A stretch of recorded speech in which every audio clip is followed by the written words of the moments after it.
sus deberes, sus derechos, sus obligaciones y las normas. Tablero Jurídico, la exposición más completa en el marco jurídico. En Tablero Jurídico, temas de actualidad y la noticia jurídica del día. Tablero Jurídico, con la dirección del doctor Luis Ernelio Palacios. Tablero Jurídico. ¿Cansado de pelear con sus arrendatarios? ¿Desocuparon y no pagaron los servicios públicos? ¿Deterioraron el inmueble? Llámenos. Alincol le tiene la solución.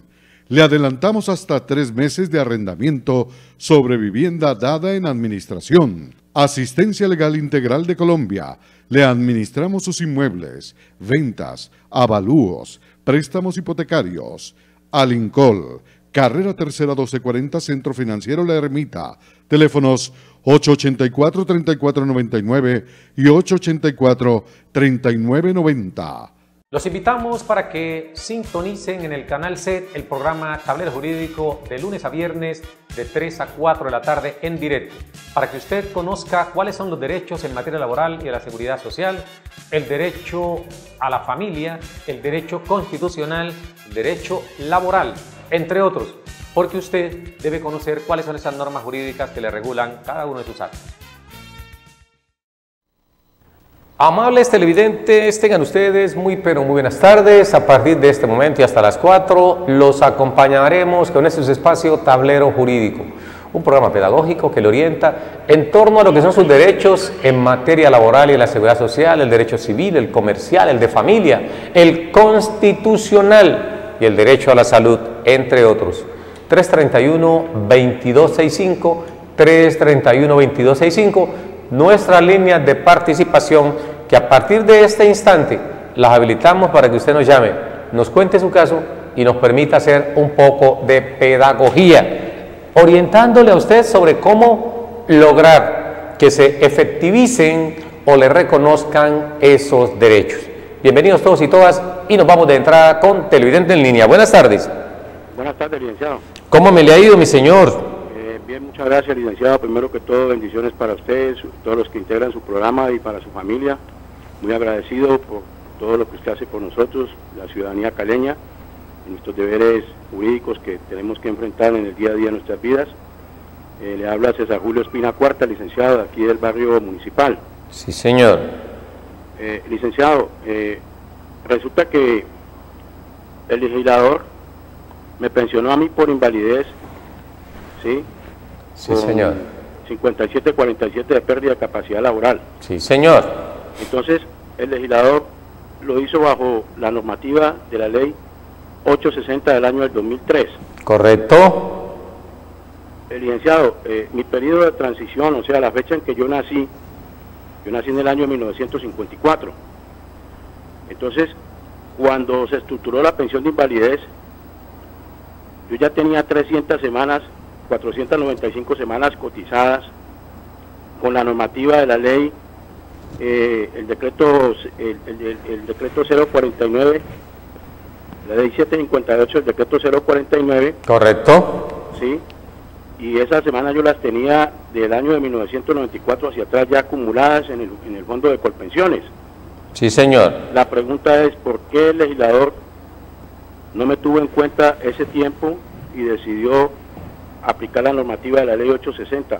Por mi periodo de transición me corresponde a mí que ellos tengan en cuenta esa apreciación, o la misma ley, la ley 860, la expira, o sea, la anula, por lo que viene en retroceso. Ahí correcto. Es donde yo tengo pues esa inquietud. Correcto. ¿Usted quiere saber por qué le aplicaron ley 860 del año 2003 y no el decreto 758 de 1990? Correcto, licenciado. Por la fecha de nacimiento mío, ¿no? Yo soy modelo 54. Perfecto. ¿Qué fecha del 54 nació usted? El 10 de abril de 1954, licenciado. 10 de abril de 1954, correcto. Vamos entonces a explicarle al amigo César Tulio Ospina Cuartas. Tenemos más televidente en línea, miremos a ver para que acumulemos las preguntas y entramos a darle respuesta, como suele hacerse aquí en Tablero Jurídico. De momento, el señor César Tulio Ospina Cuartas, pensionado por invalidez, 57.47 de pérdida de capacidad laboral. Dice que al momento de reconocérsele la pensión por invalidez, lo hicieron bajo la ley 860 del año 2003, ley que modificó, entre otras cosas, el artículo 39 de la ley 100, artículo 39 de la ley 100. A él le vamos a responder, por supuesto, pero antes tenemos otro televidente y vamos a acumular las preguntas para que respondamos como debe ser, aquí en Tablero Jurídico. Buenas tardes, televidente en línea. Buenas tardes. Bienvenido, mi señor. Bien, muchas gracias. ¿Cuál es su nombre? Luis Alberto. Don Luis Alberto, ¿nos está llamando de dónde, Luis Alberto? Del barrio Antonio Nariño. De Antonio Nariño, señor. ¿Y cuál es su pregunta? Doctor, mi pregunta es la siguiente. Yo cumplí 59 años. Sí, señor. Tengo 1.802 semanas en pensiones. ¿Cuántas semanas? 1.802. 1.802 semanas, sí, señor. Mi pregunta es, cuando yo creo que voy a jubilar, ¿gano más del mínimo por tener 500 semanas más? ¿Cuánto ha sido el aporte que usted ha realizado o cuál ha sido el salario que ha devengado en promedio? Los últimos 10 años por el mínimo. Usted ha devengado el mínimo. Los últimos 10 años. ¿Y antes del mínimo cuánto devengaba? ¿Un poquito más? En el 98 estaba con 500.000 pesos mensual. Correcto. Más o menos usted ha estado promedio mínimo, un poquito más o menos el mínimo. Hace unos 15 años he estado con el mínimo. En los últimos 15 años. Señor. Perfecto. Y su pregunta es saber si por el hecho de tener 500 semanas más de las mínimas que exige el sistema, a usted le pueden dar una pensión un poquito más alta cuando cumpla los 62 años. Sí, doctor, esa es mi pregunta. ¿Todavía está trabajando? No, doctor, no estoy trabajando, no estoy trabajando en la empresa allá. ¿Y no está trabajando? ¿Por qué? ¿Lo corrieron del trabajo? ¿Qué pasó? ¿No ha conseguido? Porque resulta que se me terminó el contrato y entonces ya no lo puedo conseguir. ¿Cuánto hace que se le terminó ese contrato? Hace 3 meses. Hace 3 meses. ¿Cuántos años tenía cuando se le venció el contrato? Ahora en noviembre cumple los 59. Los cumple ahorita en noviembre los 59 años. Sí, doctor. Es decir que usted hace 3 meses terminó contrato, estamos hablando que usted terminó en abril, más o menos. Sí, doctor, más o menos en abril. Correcto, más o menos en abril, mayo terminó contrato y cumplía los 59 para el mes de noviembre. Perfecto, vamos entonces a responderle inicialmente al amigo César Tulio Ospina Cuartas y seguidamente vamos con el amigo Luis Alberto, que nos llama del barrio Antonio Nariño, a consultarnos qué sucede si tiene más de las mínimas semanas que requiere la ley para pensionarse. ¿Es posible que le aumenten el monto de la pensión o no? Eso lo resolvemos después de responderle al amigo César Tulio Ospina Cuartas. Primero de todo, gracias por comunicarse, don César Tulio, y todos pendientes con la respuesta que le vamos a dar a usted en este caso. Hay tránsitos de normas y ese tránsito de norma o cambio de normas genera a veces incertidumbre en los destinatarios de la misma, especialmente en las personas de a pie, la gente del común. Y cuando digo la gente del común, no queremos minimizar o estigmatizar las personas. Sabemos que hablamos de la gente del común es aquella que no está versada en ese tema, pero por supuesto está en la misma condición de igualdad como persona que el resto de los demás. Yo me declararé completamente ignorante si abordamos un tema espacial, ese no es mi área, entonces para el tema espacial soy una persona de a pie. Don César Tulio Ospina Cuartas, 57.47 de pérdida de capacidad laboral. Le reconocen la pensión y lo hacen conforme a la ley 860. Recordemos que la ley 100 estableció unas condiciones para pensionarse. ¿Y qué exigía la ley 100? 26 semanas, ojo, 26 semanas, artículo 39. Ley Ley 860 modificó ese artículo 39. Inicialmente, para situarnos allí en una especie de evolución histórica de la norma, don César Tulio Ospina, ese decreto 758 del año de 1990, con el cual se aprobó el acuerdo 049 emitido por el Seguro Social, este decreto indicaba en el artículo 4 y siguientes quiénes eran inválidos y establecía en qué condiciones las personas podían pensionarse y entraba a definir quién era inválido y había una diferenciación entre uno y otro. Ese decreto decía que inválido podía ser, ojo, absoluto, parcial, absoluto, total o el gran estado de invalidez, dependiendo cómo quedara la persona en pérdida de capacidad laboral. Esto pues alusivo a lo que es un inválido. La ley 100 entró a decir que inválido era todo aquel que perdía un 50% de capacidad laboral, independientemente de las condiciones en que quedaba, para que vamos mirando la diferencia entre una norma y otra. Decreto 758 hacía diferenciación. Si la persona perdía capacidad laboral y quedaba inhabilitado únicamente para desempeñar la actividad para la cual se preparó, se decía que era un inválido permanente, parcial podríamos llamarlo así. ¿Por qué? Porque él no podía desempeñar esa labor, pero podía dedicarse a otro trabajo. Y citamos aquí, a manera de ejemplo, la persona que es basquetbolista, tuvo un accidente, una enfermedad, no pudo volver a jugar basquetbol, hablemos del campo profesional, entonces ahí había una invalidez permanente, relativa o parcial, porque solamente se excluía del juego de basquetbol a nivel profesional. O el agente de policía, ese agente de policía tenía un accidente, una enfermedad, le amputan, por decir algo, 3, 4 dedos de una mano, esa persona quedaba inválido, permanente, parcial, no puede volver a ser agente de policía, pero podía desempeñarse en cualquier otra actividad. Inválido permanente parcial. También estaba un inválido permanente absoluto o total, aquel que perdía capacidad laboral y quedaba inhabilitado para desempeñar cualquier actividad, sea en la cual él era un profesional o cualquier otra, no podía trabajar. Ese era un inválido permanente absoluto. Y teníamos también el estado de gran invalidez, antes de ir con Televidente en Línea.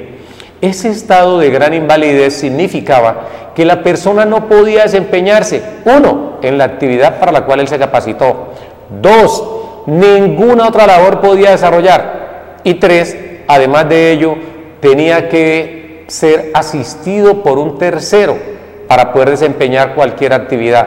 Esa persona que está casi postrado en una cama, que tienen que llevarlo al baño, ducharlo, darle la alimentación, ese se denominaba estado de gran invalidez. Y asimismo los porcentajes variaban.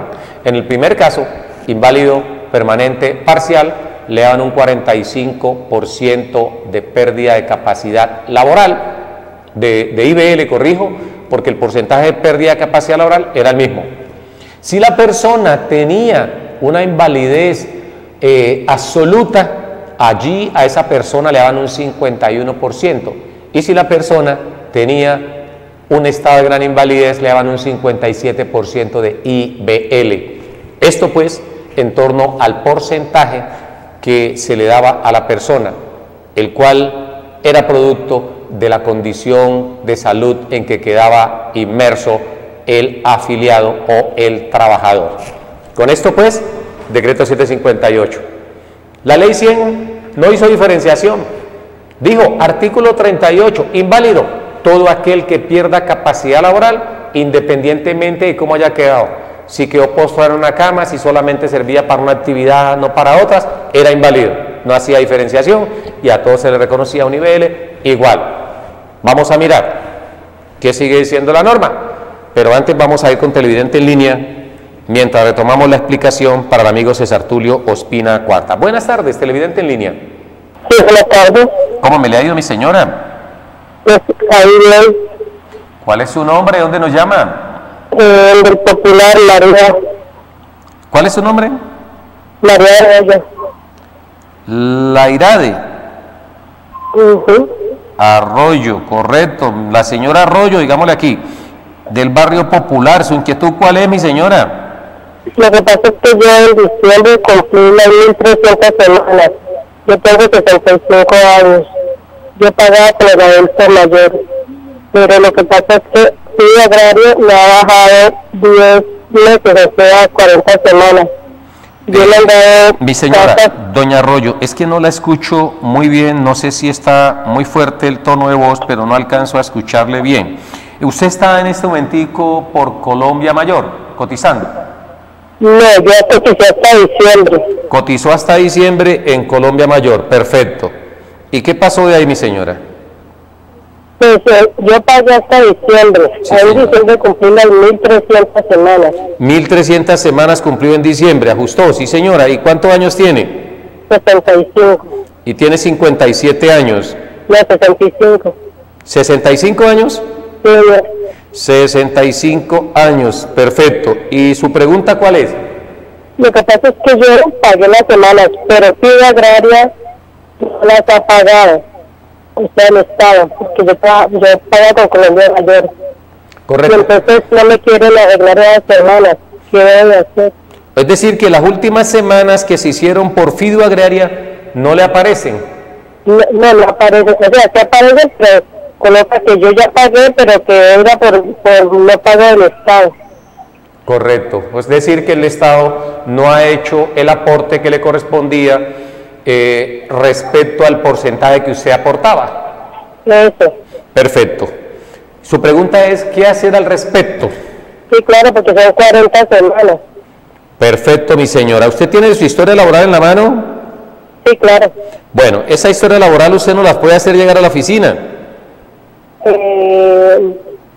La llevo cuando. Cuando usted guste, le saca una copia y nos la lleva y nos la deja en la oficina para revisársela. A ver si con las que tiene ahí son suficientes, pero vamos a explicarle a usted la pregunta que ha concitado su llamada para que tenga claridad qué hacer al respecto. ¿Le parece bien, mi señora?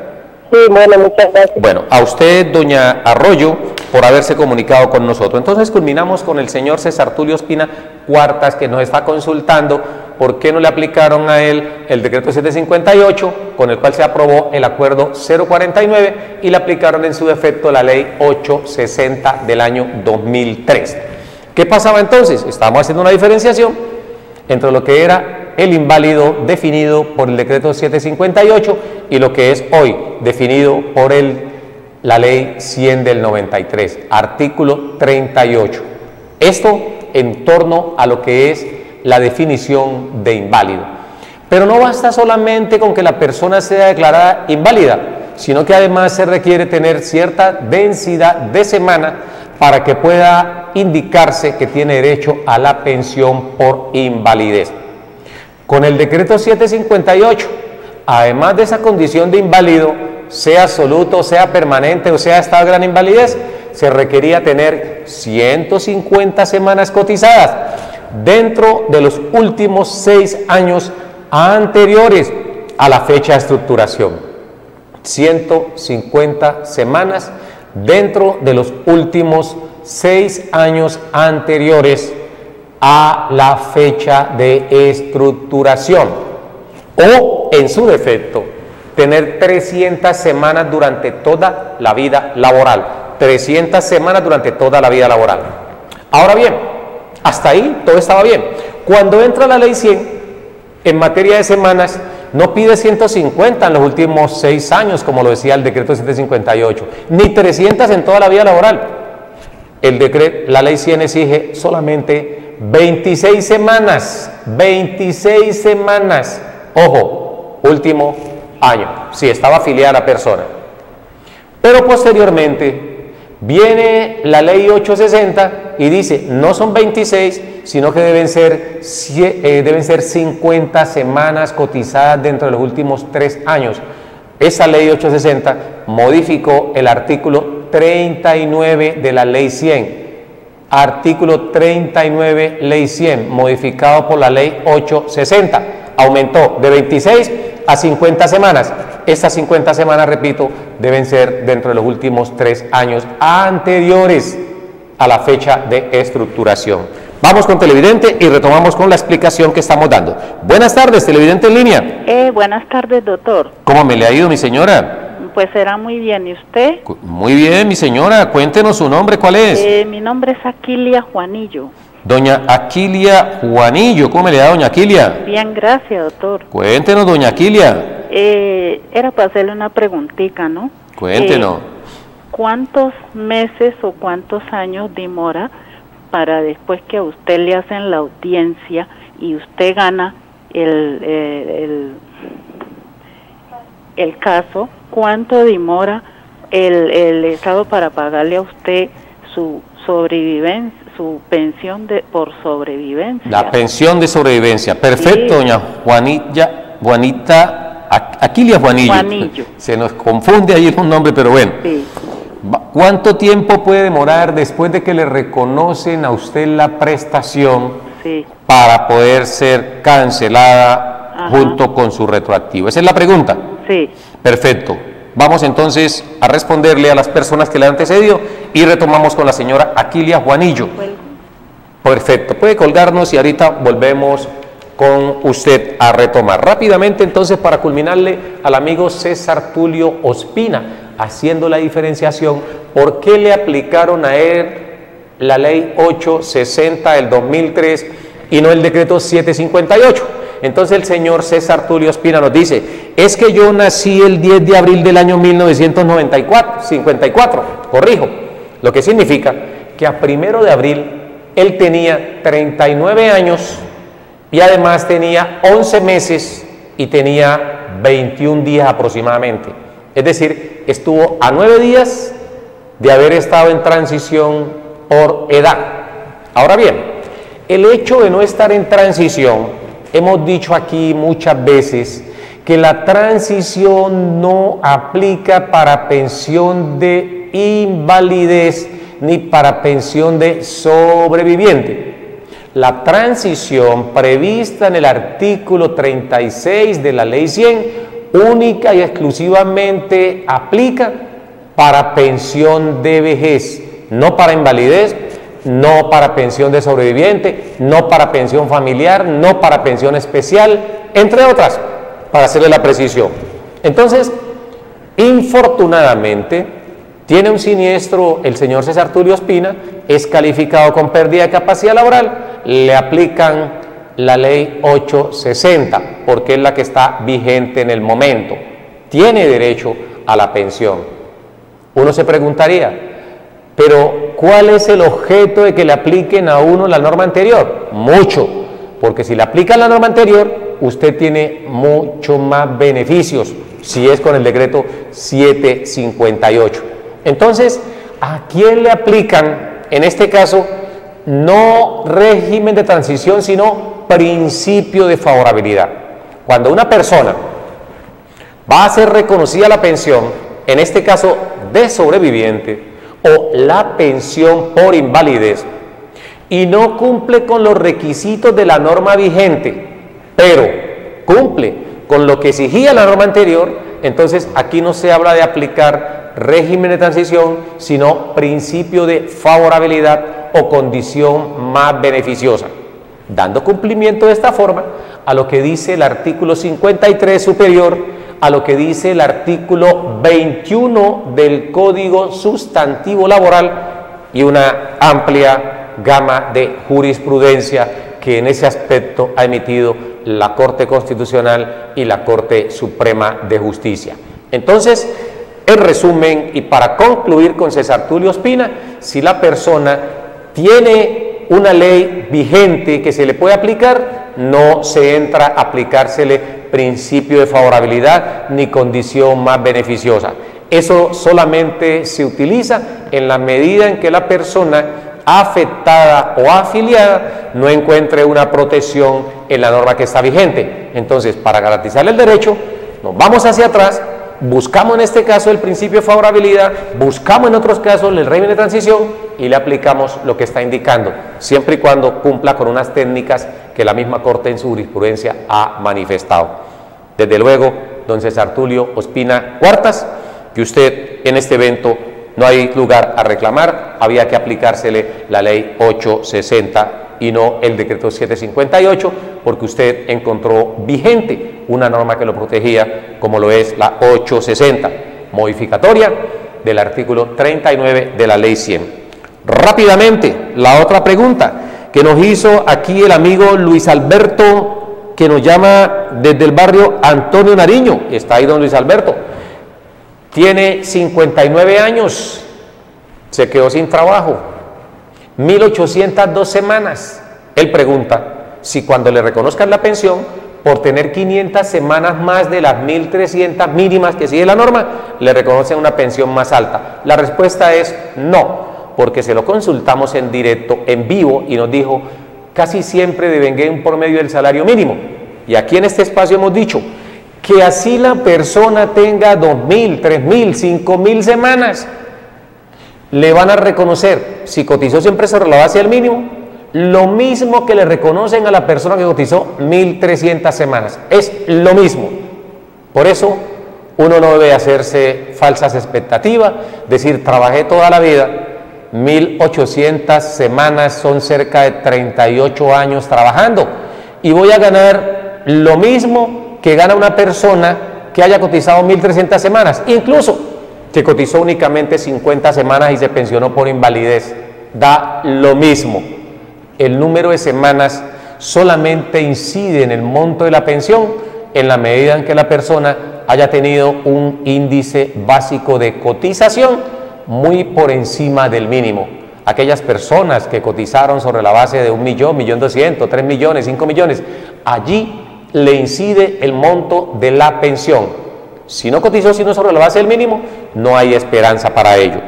3. Nos vamos con la señora Arroyo. La señora Arroyo nos llama, nos dice, bueno, complementemos aquí al amigo Luis Alberto, porque él también nos decía que hace 3 meses dejó de trabajar. Recuerde, está muy cerca el retén social, muy cerca.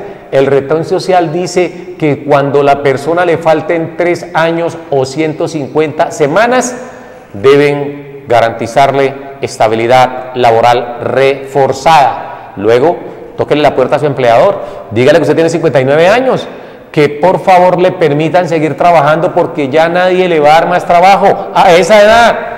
Ese es el espíritu de la jurisprudencia que busca proteger, en este caso, al prepensionado. 150 semanas antes de pensionarse, hay que mantenerle el contrato. Que tenga 59 años antes de cumplirle la mínima, hay que mantenerle el contrato. Hay que meterse por allí, don Luis Alberto. La señora Arroyo, pero antes tenemos televidente en línea, rápidamente. Buenas tardes. ¿Aló? ¿Cómo me le va, mi señora? Muy buenas tardes. ¿Cómo me le ha ido? Venga, Gilbert. Muy bien. Una preguntita. Sí, mi señora, cuéntenos. Venga, con él. Buenas. ¿Cómo me le ha ido, mi señor? Muy bien, gracias a Dios. ¿Cuál es su...? Muy bien. Cuéntenos, ¿su nombre cuál es? Mi nombre es Gilbert Ceballos. Don Gilbert Ceballo. Gilbert, ¿y cuál es la inquietud suya? Sí, es que quería preguntarle algo. Mi papá tuvo un accidente laboral en enero. Sí. Y él estaba afiliado por una cooperativa. Y resulta que la cooperativa con la que estaba afiliado le debe ya como 3 meses de incapacidad y no le ha querido responder. Correcto. Se le hizo un derecho de petición y estamos esperando pues el tiempo para empezar una tutela. Y pues entonces queríamos, y ahorita la señora de la cooperativa dice que no, que la empresa está en quiebra, que no puede responder o que la va a cerrar, algo así. Entonces quería saber qué se puede hacer ahí en ese caso. Es decir, que su papá no es que trabaje con la cooperativa, su papá lo vincularon a través de una cooperativa al sistema pensional. Sí, señor, algo así. Perfecto, pero en este caso habría que mirar la empresa que se está beneficiando del servicio y sobre todo la EPS donde ha estado él vinculado. Es la que debe asumir el costo de esa incapacidad si el empleador se va a declarar en quiebra, como usted me lo está diciendo. Sí, él está por ARL, ¿no?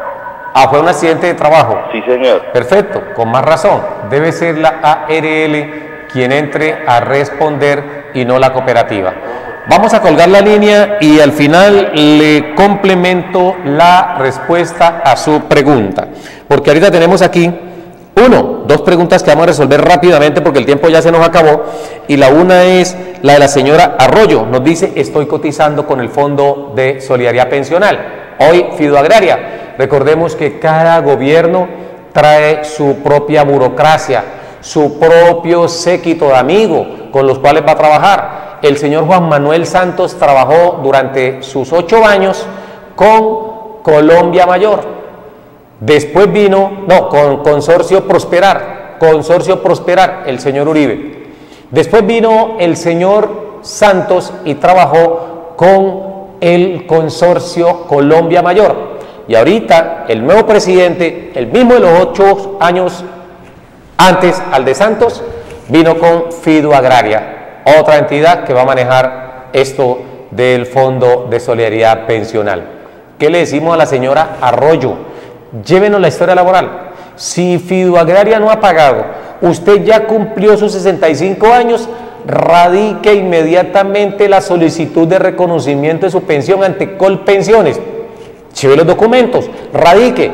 Ellos le van a decir: faltan tales semanas, presente la demanda, porque a usted no la pueden tener en la incertidumbre hasta que Fiduagraria resuelva sus problemas burocráticos y le dé por pagar los aportes proporcionales que correspondía para juntarlos con lo que usted estaba pagando. Ahí no hay nada que hacer, hay que esperar. Radique ya, para mañana es tarde, la solicitud de reconocimiento de la pensión. Ellos le van a negar. Cuando le nieguen, entonces nos vamos de una demanda e involucramos al consorcio Fiduagraria para que haga el aporte de esas cerca de 40 semanas que están pendientes, porque usted ya cumplió con su meta. Gracias por comunicarse con nosotros. Doña Aquilia Juanillo: ¿cuánto tiempo puede demorar un proceso? Doña Aquilia, le ganamos el proceso en primera instancia, se le reconoció la pensión de sobreviviente. No podemos decirle a una persona si en el tribunal demora 1 año, 6 meses, 1 mes, 2 meses.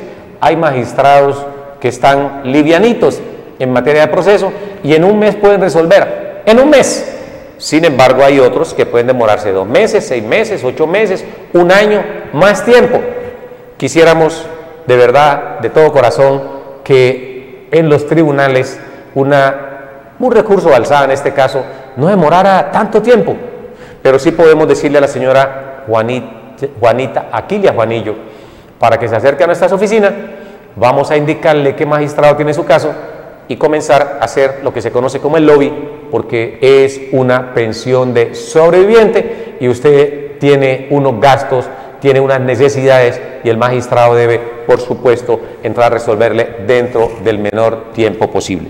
Para culminar, en el día de hoy, el amigo Gilbert Ceballos, que nos llama, nos dice: mi padre tuvo un accidente de trabajo en diciembre, estaba afiliado a través de cooperativa. Recordemos que las cooperativas existen, ahí entra la ley y permiten que muchas personas a través de ellas actúen como si fuesen trabajadores de la cooperativa y se afilian por unos costos más bajos ante el sistema de seguridad social integral.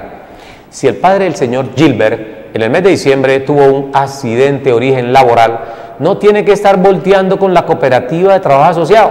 Se presume que esa entidad lo tenía vinculado ante una ARL, y si estaba ante una ARL, es ella quien debe reconocerle y pagarle las incapacidades desde el primer día o un día después, dice la norma, de haberse incapacitado hasta el momento, y agotar todo el proceso, porque si no se puede, digamos, recuperar, hay que calificarlo con pérdida de capacidad laboral, a establecer a ver si alcanza el 50% y le reconocen la pensión.